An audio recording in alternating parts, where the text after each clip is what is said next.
Donc, je suis doctorant avec Philippe. Donc aujourd'hui, je compte vous parler du concept de race et de variété chez les plantes cultivées.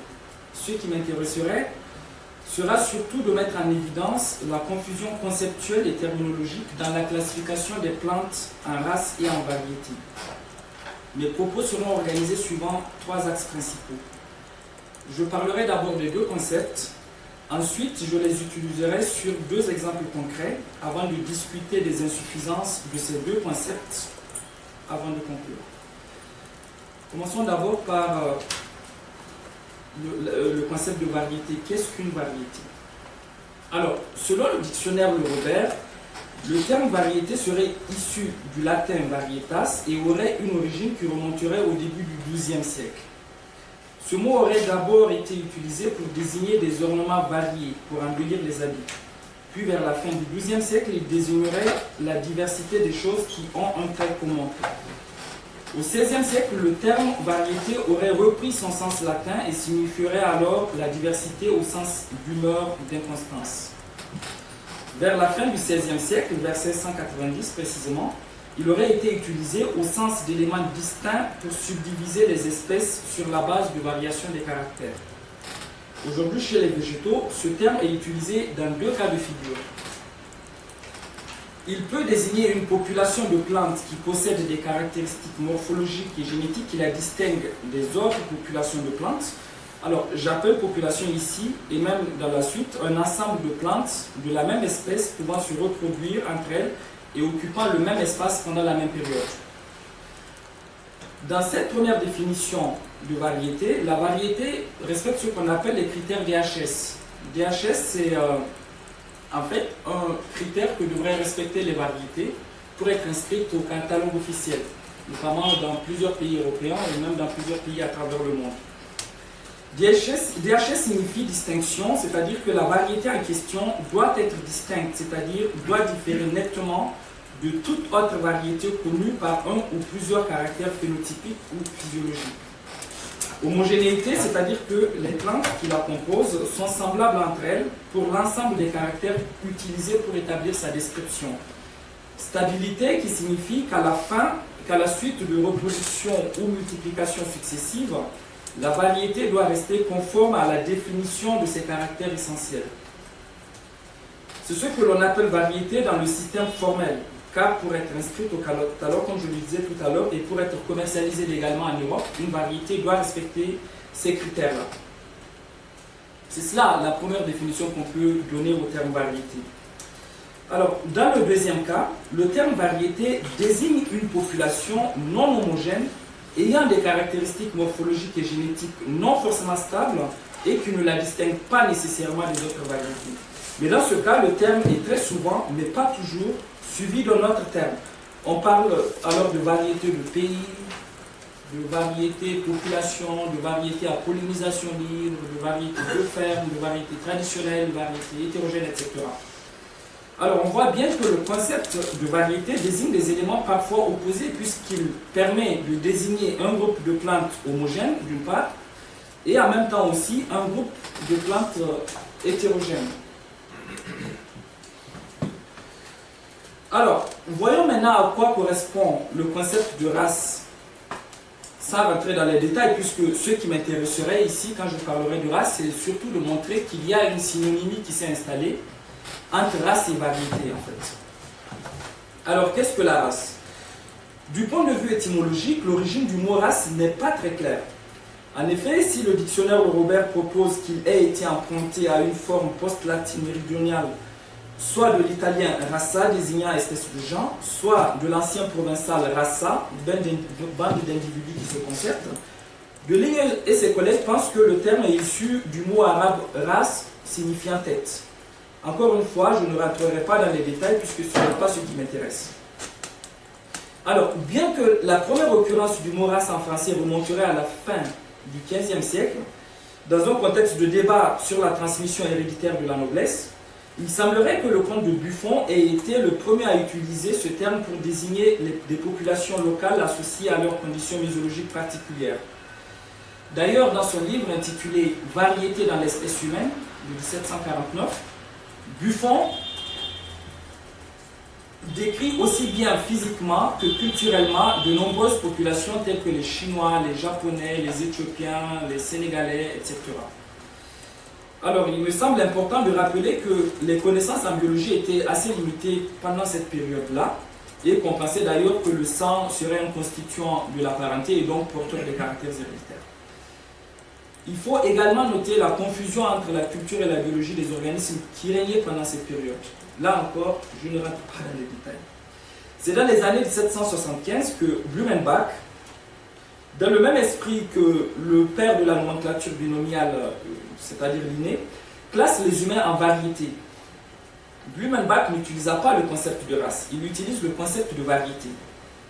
En se basant cette fois-ci sur des critères physiques et en insistant dès le départ sur le caractère arbitraire de sa classification, notamment à cause de la variation continue du caractère qu'il regarde. C'est apparemment à partir de cette époque-là qu'il y a eu une forme de synonymie qui s'est installée entre le mot race et variété. D'ailleurs, race et variété ont été utilisés par la suite par Lamarck et par Cuvier comme des synonymes en fait, de manière analogique. Et de manière analogique, les termes race et variété furent utilisés chez les animaux et chez les végétaux. À partir des années 1950, la controverse autour du concept de race humaine devient si importante que des congrès de spécialistes et des institutions internationales ont pris position. Là, je m'arrête là à ce qui concerne la race. Voyons maintenant ce qui se passe chez les plantes, notamment sur des cas concrets. Alors, avant de parler de ces cas concrets, il me semble important de rappeler que l'un des facteurs qui affecte le flux de gènes au sein d'une population est le système de reproduction. En effet, le système de reproduction d'une plante cultivée peut affecter la répartition géographique de la diversité génétique en fait. Alors, les espèces allogames, de la même manière que les hommes, sont souvent caractérisées par un fort taux de polymorphisme et un fort taux d'hétérozygote et d'importants processus de recombinaison. La situation est un peu différente chez les plantes autogames qui présentent moins d'hétérozygotes et moins de recombinaison. C'est pour cela que je prendrai deux exemples. L'exemple de deux céréales, l'une préférentiellement autogame et l'autre très allogame. Je prendrai comme exemple le mil et le sorgho, qui sont deux céréales des régions arides présentant un fort ancrage culturel et constituant au Sahel notamment l'alimentation de base de milliers de personnes. Nous prenons l'exemple de ces deux céréales à cause de leur système de reproduction différent d'une part, et d'autre part à cause des modes de culture correspondant à une agriculture de type extensif de subsistance, où le système semencier est majoritairement informel. De plus, ces deux plantes coexistent, en tout cas pour le mil, avec leur ancêtre sauvage. Alors, l'analyse de ces deux céréales me permettra d'examiner le fonctionnement des deux concepts, c'est-à-dire le concept de race et de variété. Le mil. Qu'est-ce que c'est que le mil? Le mil est une espèce protogyne et monoïque, en fait, protogyne, c'est-à-dire que les plantes femelles arrivent en maturité avant les plantes mâles, au niveau des inflorescences de la même plante. C'est ça la monoïque en fait. Au niveau de la même plante, on a les fleurs mâles et femelles. Et comme les fleurs femelles arrivent à maturité avant les fleurs mâles, très facilement elles sont fécondées par des pollens venant d'ailleurs.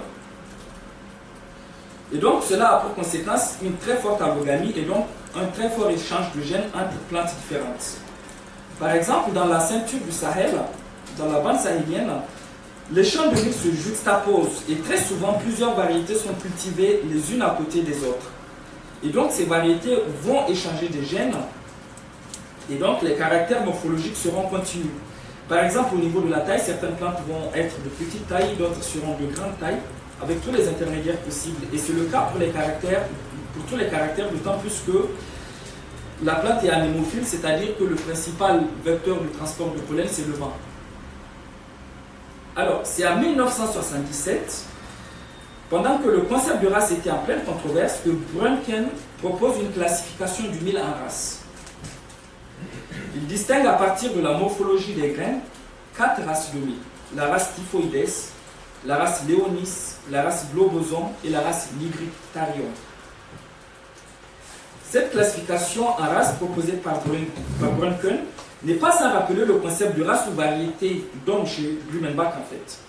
Elle comporte des défauts similaires à celle de la classification en race chez l'espèce humaine. En effet, la morphologie de la graine de mil, du grain de mil, n'est pas un caractère discontinu, mais un caractère bien continu, de sorte que tous les intermédiaires possibles entre les différentes races existent.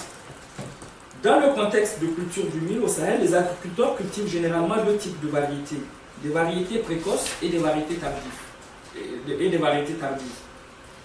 En 2012, Lakis et ses collègues montrent l'existence d'un fort flux de gènes entre ces deux types de variétés qui sont souvent cultivées par les agriculteurs.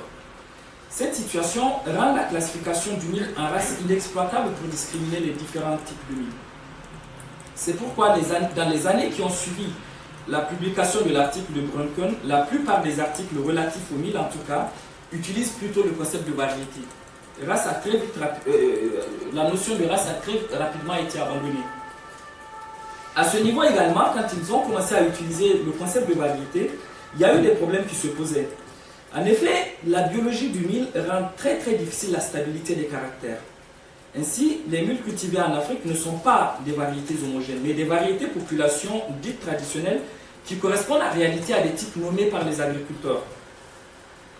Dans un article datant de 2000, Busso et ses collègues ont montré que les pratiques paysannes influent fortement l'évolution du mil de telle sorte que la même variété locale cultivée par deux agriculteurs différents peuvent être aussi différentes entre elles que peuvent l'être deux variétés locales distinctes.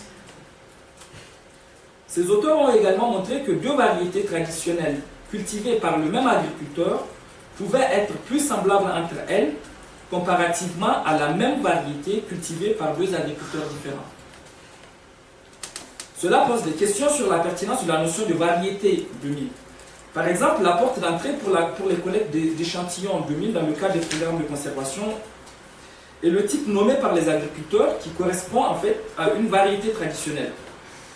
Mais les travaux récents que nous avons réalisés montrent que les réseaux d'échange de semences et les pressions de sélection exercées par les agriculteurs sur la même variété rendent impertinent la notion de variété locale de mil, comme porte d'entrée en tout cas pour la collection des ressources génétiques. Par exemple, dans le cadre des conservations des ressources génétiques, ce qu'ils font généralement, ils se basent sur le type nommé et ils regardent les conditions écologiques.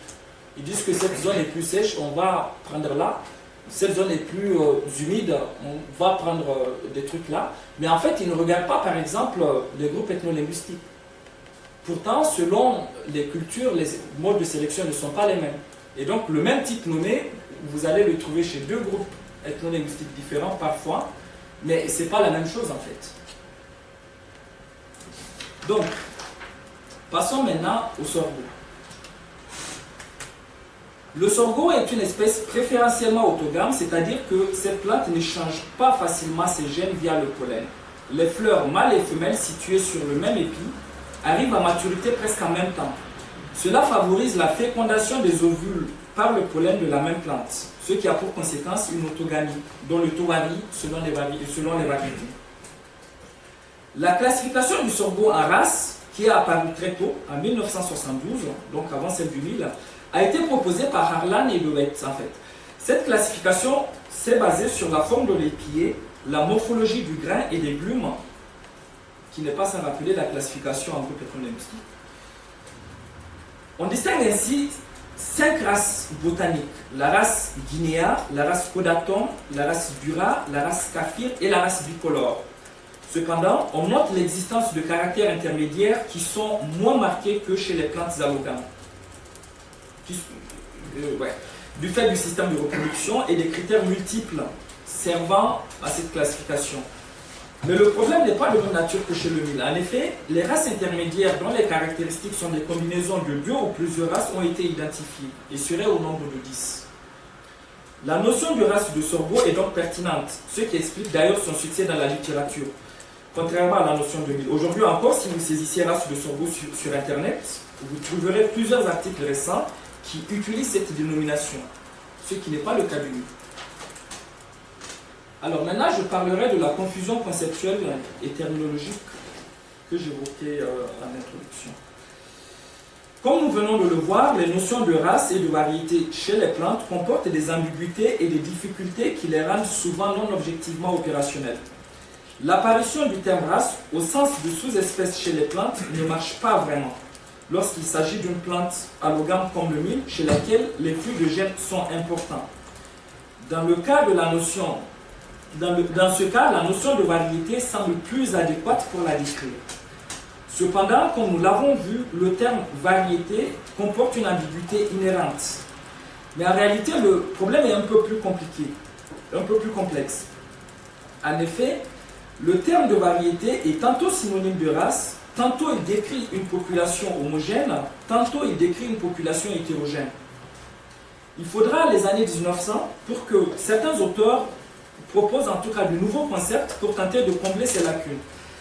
C'est ainsi qu'en 1903, Johansen introduit le concept de biotype, qui correspond à un groupe d'individus possédant le même génotype. Et voilà ce qu'il dit.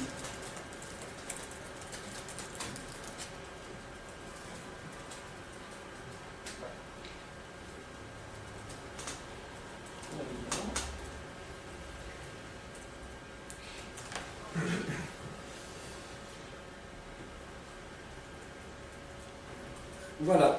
Cependant, la notion de biotype ne prenait pas en compte le rôle joué par les conditions écologiques dans lesquelles évolue le biotype. C'est pourquoi Turessol introduisit... Non, mais je me suis trompé. Ouais, c'est ça.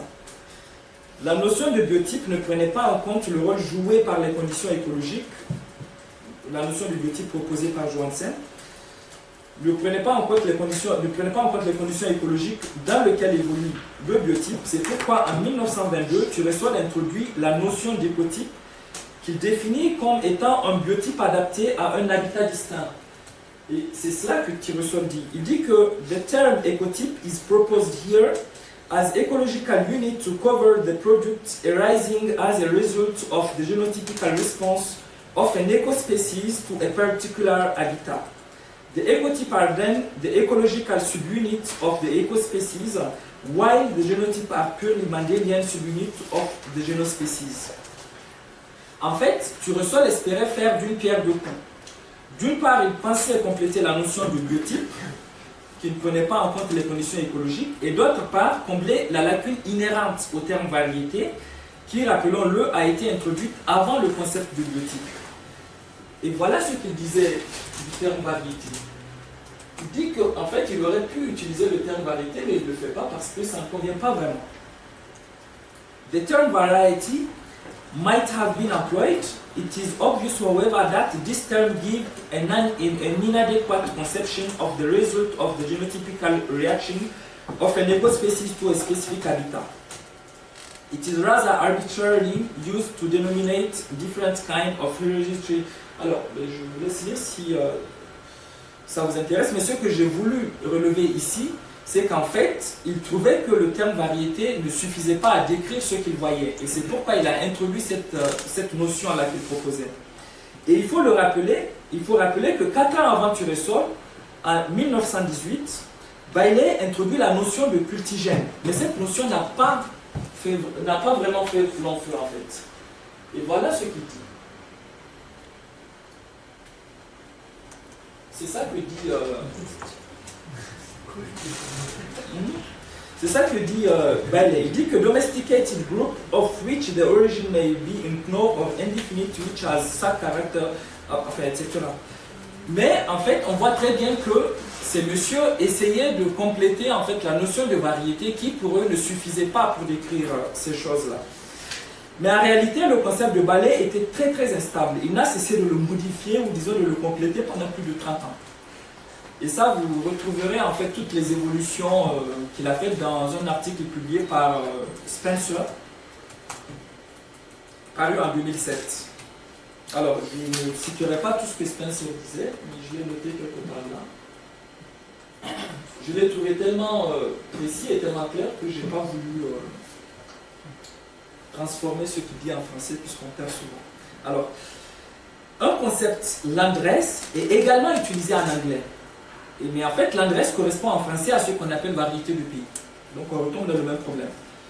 Ce que nous avons voulu relever ici est non pas l'absence de consensus, mais la diversité des définitions et surtout la non prise en compte de certains facteurs qui affectent fortement l'intégrité des populations, en particulier les flux de gènes au sein d'une même espèce et entre les plantes domestiques et les apparentés sauvages, ainsi que le système reproducteur et le rôle joué par les agriculteurs dans l'évolution de ces plantes-là.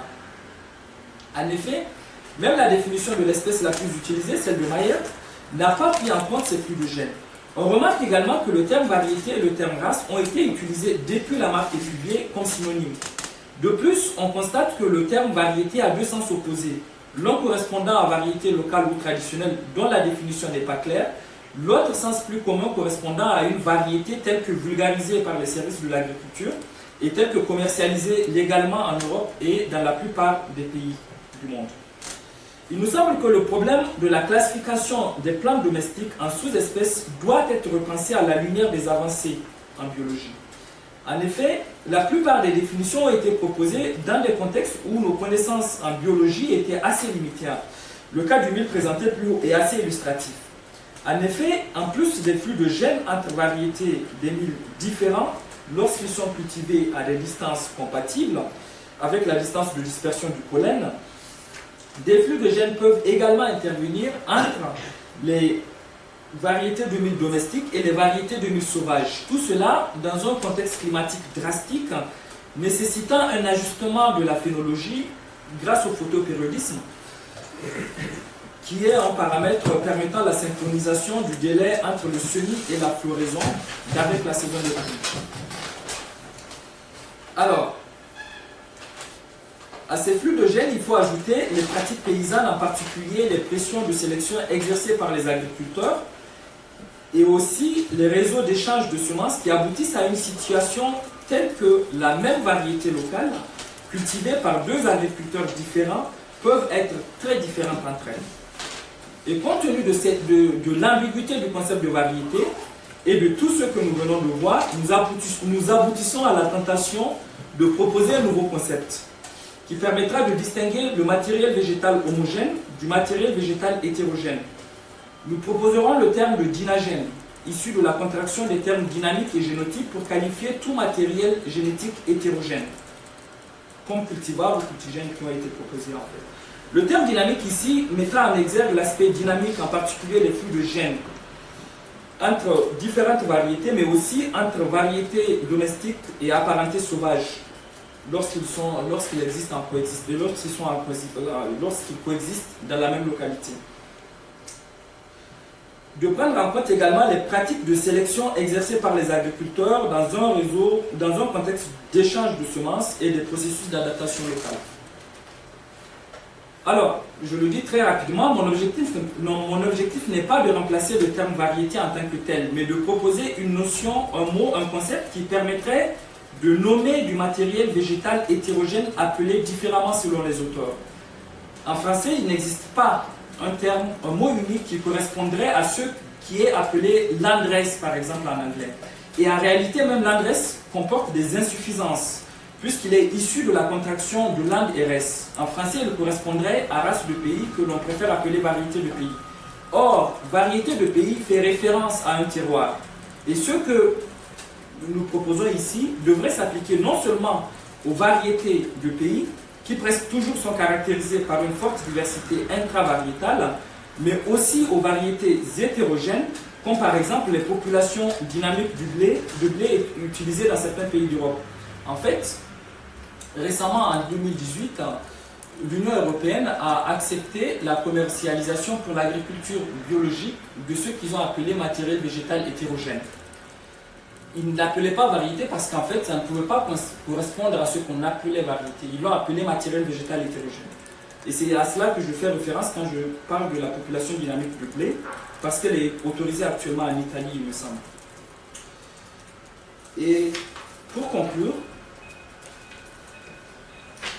de Kant, qui avec Maupertuis faisait partie des premiers à utiliser le terme hérédité dans un contexte où on pensait que le sang était porteur des caractères héréditaires, au concept de variété et de race qui ont été utilisés sans distinction par Lamarck et Cuvier, on constate que les concepts de classification des espèces de plantes en sous-espèces sont apparus dans des contextes où les connaissances étaient non seulement limitées, mais aussi et surtout erronées.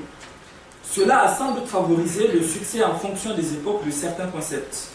L'exemple du mil et du sorgho, j'ai pris l'exemple du mil et du sorgho, j'aurais pu prendre l'exemple du maïs au Mexique, par exemple, montre combien il est important de repenser la classification en sous-espèces des plantes à la lumière des découvertes récentes qui rendent non pas inopérationnelles mais incorrectes certaines classifications en sous-espèces chez les plantes.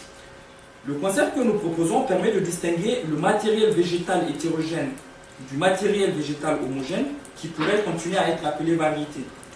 Par exemple, dans le cadre des programmes de conservation des ressources génétiques, dès que l'on parle du dynagène, on saurait que le matériel végétal est utilisé, que le matériel végétal en question est hétérogène et que sa collecte devrait tenir compte d'un certain nombre de paramètres, c'est-à-dire non seulement des types nommés et reconnus par les agriculteurs, mais aussi des entités sociales qui les cultivent. On s'affranchit ainsi de l'ambiguïté de variétés locales, puisque sur la base de variétés locales qui correspondent au type nommé par les agriculteurs, on aurait tendance, comme cela a été fait jusqu'ici, à collecter des types nommés différents en prenant en compte les conditions écologiques sans se soucier du rôle de l'agriculteur dans l'évolution de la plante. J'en ai fini, je vous remercie.